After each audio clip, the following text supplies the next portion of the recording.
Channel मैं राजेंद्र। आज के इस वीडियो में हम बात करेंगे कक्षा 12वीं एमपी बोर्ड में उन छात्र छात्राओं को जिनको इंग्लिश सब्जेक्ट में सप्लीमेंट्री आई है, तो उससे संबंधित ही आज का वीडियो है। और एक स्ट्रेटजी, एक प्लानिंग के थ्रू यदि हम बचे हुए दिनों में तैयारी करते हैं तो उनकी पूरक परीक्षा की तैयारी जो है वो बहुत अच्छे से हो सकती है। तो सबसे पहले ज़रूरी ये है कि हमें ये पता होना चाहिए कि हमारा पेपर कब है। तो जिन छात्र छात्राओं ने अभी इसके बारे में जानकारी नहीं ली है, तो मैं आपको बता दूं कि 20/6/2022 मतलब 20 जून सोमवार के दिन आपका पेपर रहेगा सभी सब्जेक्ट का, चाहे फिजिक्स हो, केमिस्ट्री हो, बायो हो, मैथमेटिक्स हो या इंग्लिश हो।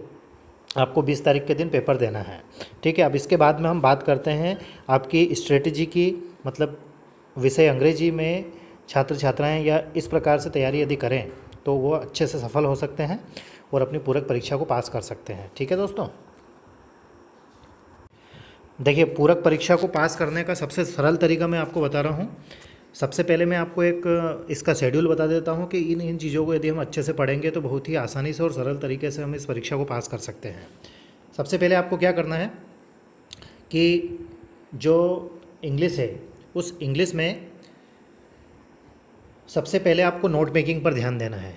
नोट मेकिंग पर ध्यान क्यों देना है? क्योंकि नोट मेकिंग एक ऐसा टॉपिक है जिसमें स्टूडेंट जो है उसको किसी प्रकार से कोई अलग से याद करने की आवश्यकता नहीं होती है। पेपर में एक पैराग्राफ दिया जाता है और उस पैराग्राफ को पढ़कर ही हमें नोट मेकिंग करना रहता है। इसका सबसे सरल से सरल तरीका क्या है, इसके लिए मैं ऑलरेडी वीडियो डाल चुका हूँ। इसके रूल्स एंड रेगुलेशन भी डाल चुका हूँ कि किस प्रकार से पैराग्राफ को पढ़ना है, पढ़ने के बाद में कैसे नोट मेकिंग करना है और उसकी फ्रेम कैसे बनानी है। तो ये आप बहुत अच्छे से देखिएगा। देखने के बाद भी यदि आपको कोई डाउट रहे, आपको ऐसा लगे कि हाँ हमें इसमें कठिनाई महसूस हो रही है, तो आप कमेंट्स करके बताइएगा, और भी सरल तरीका मैं आपको बताऊंगा। तो पहला क्या हो गया, आपको नोट मेकिंग तैयार करना है। दूसरे नंबर पर आती है एप्लीकेशन। एप्लीकेशन आपको याद करना है। स्टूडेंट पूछ सकते हैं कि सर एप्लीकेशन बहुत सारी है, लेटर बहुत सारे हैं, तो हम कौन कौन सी याद करें, इंपॉर्टेंट बता दीजिए। तो सरल तरीका मैं आपको बताता हूँ कि आप अभी जो मैं बोल रहा हूँ उस हिसाब से सिर्फ एक कोई सी भी एप्लीकेशन आप बहुत ही अच्छे से याद कर लो, चाहे वो SLC की हो, ठीक है, या फिर लीव की हो, छुट्टी की, मतलब कोई सी भी एक एप्लीकेशन जो आपको अच्छी लगे, सरल लगे, उसको आप बहुत ही अच्छे से आप एक को कंप्लीट कीजिएगा। उस एक को कंप्लीट आप जैसे ही करेंगे आप कमेंट्स करके बताएंगे, उसके बाद में मैं एक स्पेशल वीडियो इसके ऊपर बनाऊंगा कि एक एप्लीकेशन याद होने के बाद कोई सी भी एप्लीकेशन यदि एग्ज़ाम पेपर में आती है तो हम किस तरीके से उसको हम कर सकते हैं। मतलब याद हमें कौन सी करना है, सिर्फ एक ही करना है, और उस एक के माध्यम से हम कोई सी भी एप्लीकेशन यदि पेपर में आती है तो हम उसको आसानी से कर सकेंगे, ठीक है। अब तीसरे नंबर पर यदि मैं बात करूं तो तीसरे नंबर पर आपको याद करना है ऐसे। ऐसे का अर्थ होता है निबंध, ठीक है। अब निबंध, स्टूडेंट बोल सकता है कि सर हमारी अंग्रेजी वैसे ही कमज़ोर है, हम निबंध इतना 1.5, 2, 2.5 पेज का कैसे याद करेंगे। तो मैं आपको बता दूं कि कक्षा 9वीं से लगाकर कक्षा 12वीं तक आपने निबंध को रटा हुआ है। कक्षा 9वीं में, कक्षा 10वीं में आपने वंडर ऑफ साइंस का निबंध रटा होगा, तो वहाँ उससे आपको कहीं ना कहीं मदद मिलेगी। तो जितने भी पॉइंट आपको याद है, जैसे इंट्रोडक्शन हो गया है ना, साइंस एंड इलेक्ट्रिसिटी हो गई है, जो भी आपने इसके पॉइंट याद किए हैं उन पॉइंट्स को आप याद रखें और एक बार और उनको पढ़ लें। उसके बाद में फिर मैं नया तरीका एक आपको बताऊंगा कि इन पॉइंट्स के आधार पर और उस जो पेपर हमारे एग्ज़ाम में आएगा उस एग्ज़ाम के पेपर की हेल्प से हम इस निबंध को कैसे लिख सकते हैं, ठीक है। तो पहले आप क्या करें, जैसा भी अभी तक आपको याद है उसको थोड़ा सा और एक बार देख लें, उसके बाद में हम आगे बात करेंगे। फिर बात करते हैं हम क्वेश्चन आंसर की। तो short answer type questions. Short answer type question का अर्थ ये होता है कि छोटे छोटे जो प्रश्न उत्तर हैं उन प्रश्न उत्तरों को आप याद करना है।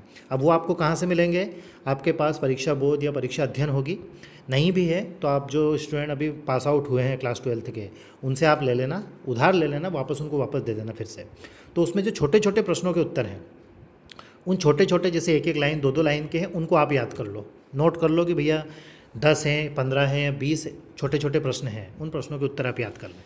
इसके अलावा एक और इम्पोर्टेंट चीज़ ये है कि जितने भी हमारी क्लास 12th इंग्लिश में जितने भी चैप्टर हैं, पोएम हो गई और लेसन हो गए, उन हर लेसन का नाम, मतलब उसका टाइटल और उसके लेखक कवि का नाम आपको पता होना चाहिए, ठीक है। जैसे कोई सी भी एक पोएम है तो उस पोएम का नाम और उसके राइटर का नाम हमें पता होना चाहिए, ठीक है। जैसे माई मदर एट 66 है, पोएम है, तो कमला दास इसकी पोएटेस का नाम है, मतलब कवित्री का नाम है। इस प्रकार से आपको याद होना चाहिए।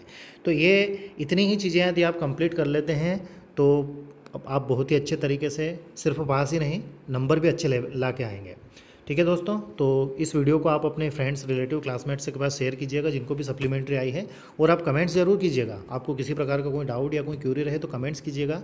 जो भी आपको प्रॉब्लम होगी उस प्रॉब्लम पर हम डिस्कस करेंगे और उसके ऊपर वीडियो बनाएंगे। ठीक है दोस्तों, thank you very much for watching. Please take care. Thank you once again.